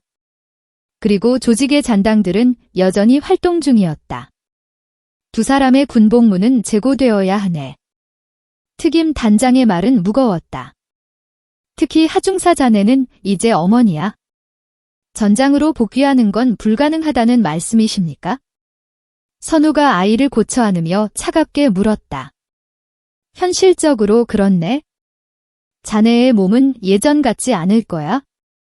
그리고 우리는 자네와 자네의 아이를 더 이상 위험에 노출시킬 수 없네. 그것은 배려이자 사형 선고였다. 독사의 이빨을 뽑겠다는 말이었다. 켈러헌이 나섰다. 사령관님, 제 아내는 선우는 그 누구보다 강한 군인입니다. 아이가 생겼다고 해서 그 본질이 변하지 않습니다. 하지만 본질이 변하지 않아도 상황은 변했네. 대위 자네도 마찬가지야. 오른팔 신경이 언제 회복될지 몰라. 자네들은 이제 영웅으로서 후방에 남아주게 장성들이 떠난 병실에는 무거운 침묵이 감돌았다. 선우는 아이를 내려다보았다. 이 아이가 자신의 날개를 꺾은 것일까? 선우 켈러헌이 그녀의 손을 잡았다. 그들의 말이 맞아. 우린 이제 예전처럼 싸울 수 없어. 난 외팔이 신세고 당신은 내가 약해졌다고 생각해? 아니, 절대 아니야. 켈러헌이 고개를 저었다. 당신은 내 아이를 낳았어. 그건 내가 겪은 그 어떤 지옥 훈련보다, 그 어떤 총격전보다 위대한 일이야. 당신은 약해진 게 아니야. 당신은 강함의 종류가 달라진 거야. 그는 그녀의 흉터. 조용히 그의 어깨에 기댔다. 어쩌면 이것이 그녀가 그토록 갈망했던 평화일지도 몰랐다. 출산 휴가와 부상 회복을 위한 장기 휴가 명령이 떨어졌다. 두 사람은 군 병원을 나와 하중령이 있는 화천의 군인 아파트로 향했다. 선우의 아버지는 자신의 딸과 금발의 사위와 그들 사이에서 태어난 작은 손녀를 보고 아무 말 없이 돌아섰다. 그리고는 평생 담가본 적 없는 가장 부드러운 미역국을 끓여내왔다. 전쟁 갔던 시간은 느리게 흐르기 시작했다. 켈러는 오른팔 재활에 매달렸다. 그는 왼손으로 기저귀를 가는 법, 왼손으로 분유를 타는 법을 익혔다. 그의 서툰 손길에 하늘이가 우음을 터뜨리면 그는 아프간의 적들 앞에서도 보이지 않았던 당황스러운 표정을 지었다. 선우는 무뎌진 몸을 다시 단련하기 시작했다. 새벽마다 하늘이를 업고 산길을 달렸다. 그녀의 몸은 무거웠고 관절은 삐걱거렸다. 하지만 그녀는 포기하지 않았다. 엄마라는 이름이 군인 하선우를 지울 수는 없었다. 두 사람은 처음으로 평범한 부부처럼 싸우고 평범한 부모처럼 웃었다. 매튜 기적이 또 거꾸로 채웠잖아. 이게 앞뒤 구분이 너무 어렵다고. 707 제식 수칙보다 더 복잡해. 그렇게 1년이 흘렀다. 하늘이는 아빠의 금발과 엄마의 검은 눈동자를 반반씩 닮은 천사 같은 아이로 자라났다. 켈러헌의 오른팔은 기적적으로 회복되었지만 예전처럼 완벽하게 총을 파지할 수는 없게 되었다. 그는 저격수로서의 능력은 이렇지만 왼손으로도 상대를 제압할 수 있는 근접전의 달인이 되어가고 있었다. 평화가 그들의 삶에 뿌리내리던 어느 날 한 통의 극비 서신이 도착했다. 발람의 까마귀의 수장 이안이 탈옥했다. 그리고 그는 자신의 유일한 패배를 안겨준 두 사람에게 보내는 메시지를 남겼다. 둥지는 이미 확인했다. 이제 사냥을 시작한다. 하늘이 그들의 딸을 노린다는 명백한 협박이었다. 켈러헌의 눈이 다시 미친 게 그것으로 돌아왔다. 그놈이 감히 내 딸을 선우는 하늘이를 품에 꼭 껴놨다. 그녀의 눈은 독사의 냉정함을 되찾고 있었다. 매튜 그들이 우릴 후방으로 보낸 이유가 표적이기 때문이라고 했지? 그래. 우릴 미끼로 쓰려는 거였어? 아니, 선우가 고개를 저었다. 우리가 표적이 되는 것을 두려워했기 때문이야. 하지만이 안이 탈옥한 이상 우린 더 이상 숨어 있을 수 없어. 숨으면 하늘이를 잃어 그녀는 남편을 바라보았다. 싸워야 했튜. 하지만 이젠 달라. 우린 지켜야 할 게 있어? 두 사람은 즉시 사령부로 복귀했다. 복귀 신고를 받은 특임 단장은 완전히 달라진 두 사람의 눈빛을 보았다. 예전에 그들은 임무를 위해 싸우는 칼이었다면 지금의 그들은 가족을 지키기 위해 모든 것을 불태울 준비가 된 불꽃이었다. 이안은 하중사와 켈러온 대위에게 집착하고 있네. 두 사람이 다시 전장에 나서는 건 저희가 미끼가 되겠습니다. 선우가 망설임 없이 말했다. 뭐라고? 이안은 저와 매튜를 잡기 위해 반드시 다시 나타날 겁니다. 그때가 놈의 목을 칠 유일한 기회입니다. 대신 저희의 둥지는 사령부에서 완벽하게 지켜주십시오. 저희 딸 하늘리의 안전을 보장해 주십시오. 켈러헌이 덧붙였다. 우리는 놈을 유인할 겁니다. 그리고 이번엔 포획이 아닙니다. 사살입니다. 작전명은 둥지사수로 정해졌다. 선우와 켈러는 공식적으로 현역에 복귀했다. 하지만 그들은 부대로 돌아가지 않았다. 그들은 미끼로서 이안이 가장 접근하기 쉬운 곳 한복판으로 돌아갔다. 그들이 처음 만났던 용산의 한미연합사령부 근처 민간인 아파트로 위장한 안전가옥에 머물렀다. 하늘이는 화천의 하중년과 급히 한국으로 날아온 켈러헌의 부모님에 의해 철통 같은 보호를 받게 되었다. 이안은 지우했다. 그는 두 사람이 다시 민간 영역으로 나왔다는 첩보를 입수하고 마지막 남은 발람의 까마귀 잔당들을 끌어모았다. 그는 두 사람을 특히 하선우를 공개적인 장소에서 처형함으로써 자신의 패배를 만회하고 조직의 위상을 되찾으려 했다. 결전의 날은 그들이 처음 만났던 태극 의독수리 연합훈련이 다시 시작되는 날로 정해졌다. 이하는 훈련으로 인해 서울 시내의 경계가 삼해진 틈을 타 두 사람을 습격할 계획이었다. 선우와 켈러헌은 그날 일부러 모든 경호를 물리고 두 사람만이 차를 타고 이동했다. 그들이 서울의 중심 남산을 지날 때였다. 쾅 거대한 폭발음과 함께 검은색 밴 여러 대가 그들의 차량을 앞뒤로 가로막았다. 올 것이 왔군. 켈러헌이 사이드 미러로 접근하는 용병들을 확인하며 비릿하게 웃었다. 매튜 선우가 전투조끼의 탄창을 확인했다. 오늘 저녁엔 하늘이 목욕시켜야 하는 거 알지? 빨리 끝내자. 물론이지. 여보.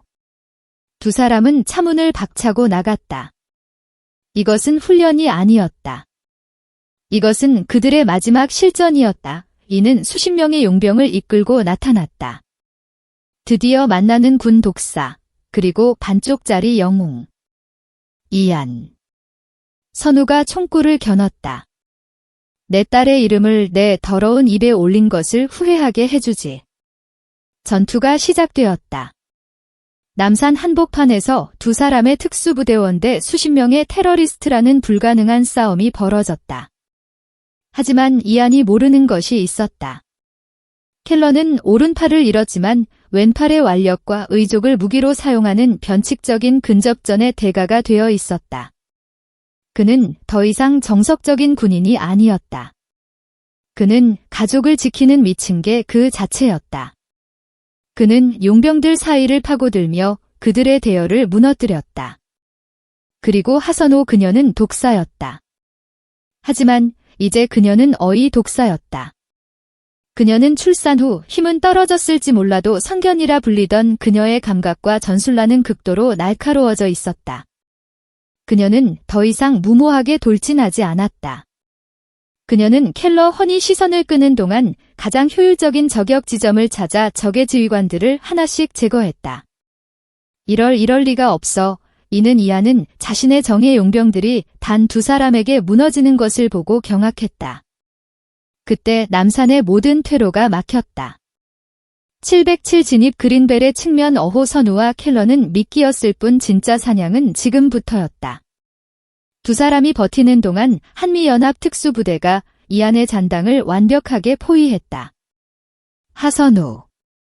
이는 마지막 발악으로 선우에게 달려들었다. 선우는 총을 버렸다. 그녀는 이안의 칼을 피하며 그와 동시에 달려든 켈러헌과 완벽한 합을 이루었다. 켈러헌이 이안의 팔을 꺾고 선우가 그의 급소를 가격했다. 모든 것이 끝났다. 한 달 후 두 사람은 나란히 군복을 벗었다. 켈러는 부상으로 인한 명예 전역을, 선우는 육아 휴직이 아닌 완전한 전역을 선택했다. 그들은 이안을 제거함으로써 그들의 가장 큰 임무를 완수했다. 몇 년 후 강원도 화천, 하중령의 낡은 군인 아파트가 아닌 호수가 바라보이는 작은 전원주택.